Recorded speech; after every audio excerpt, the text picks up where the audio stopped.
Restaurant Unstoppable. Inspire, empower, and transform the industry. I want to talk about the substance abuse because I think that that's obviously a very big issue in our industry. And I think it's people who might be admitting to their issues while listening to this might need some advice. Yeah. So paint that picture of how bad it got, and like what bad looks like, and then what you did to get out of that situation.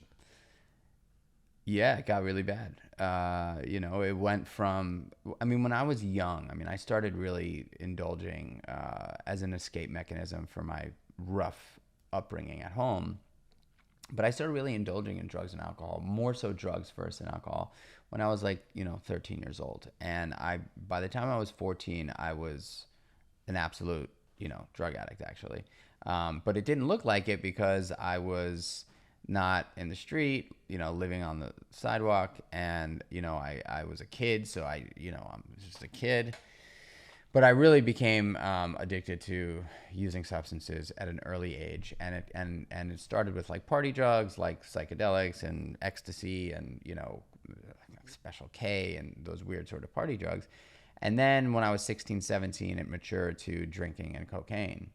And I would say that marriage is very popular in the nightlife industry, as restaurant, restaurant, nightclub, that cocaine and alcohol goes hand in hand. Hand in hand, unfortunately. And it's it runs rampant throughout the industry. Yeah. And so I felt very comfortable there.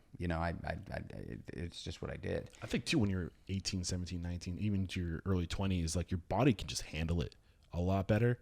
Your body has resilience. You don't really know the damage you're doing and how much harder it's going to be later on, right? Well, I knew that I was up to no good. Yeah. I knew that I had a problem early on. I was in, I tried a number of programs, and I was very well aware in my teens that I had, I was not like a normal user of a recreational user. I was like a real problem.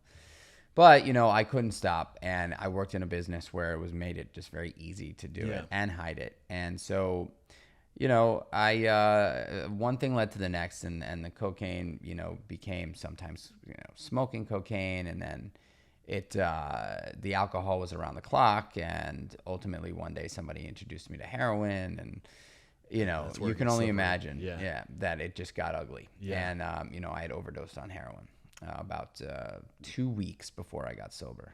Okay. So this is when you're 24. Yeah. And, 23. Yeah. 23. Gotcha. Yeah.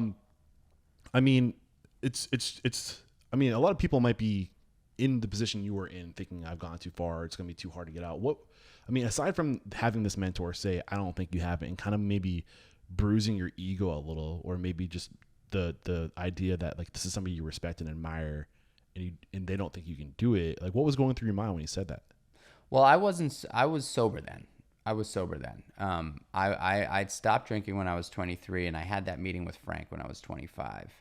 And so, but, to answer that question, when he said that to me, I was pretty crushed. But I took the advice that he left me with, which was go to culinary school. Yeah. And that's what I did.